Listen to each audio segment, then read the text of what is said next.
I'm so glad to be with you here today. She has the highest integrity, meaning I've never heard her speak ill will of anybody. And we work with a lot of people, and the fact that we sat with women who had been recently victimized, and Debbie didn't slam their perpetrator. I mean, she did her job. She focused on what she was supposed to do. She's a good person, and so it really hurts me to see her being discredited, including by the President of the United States, without knowing anything about her or her character. You know, shame on him. Survivors! We believe survivors! We believe survivors! Now We believe survivors! we have a lot of great speakers here today, and I'm going to move on and let them talk to you about. She went to Yale, but she did not bring up this incident. Like I said, she was a very private person, and that's actually not surprising. She was very good about having professional boundaries, and you know, a lot of us are survivors, and that means we don't bring in our own experiences into our work. We focus on the victim who's in front of us.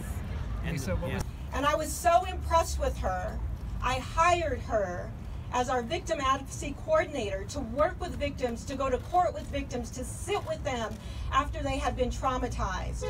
This is a woman with impeccable character. Yeah. And that shouldn't matter. It shouldn't matter the education that you have.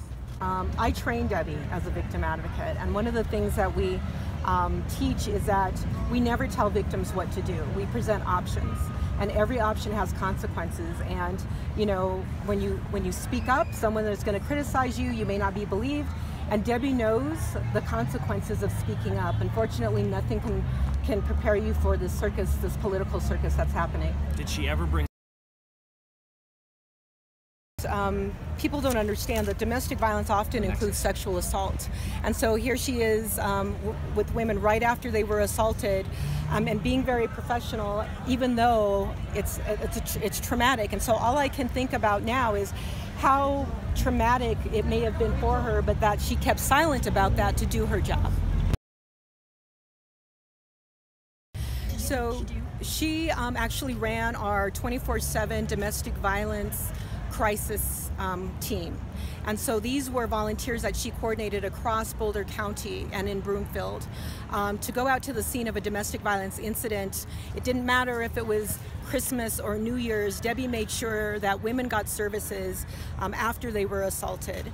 And so she was also a trainer. She was a trainer of law enforcement about how to be sensitive to victims' issues.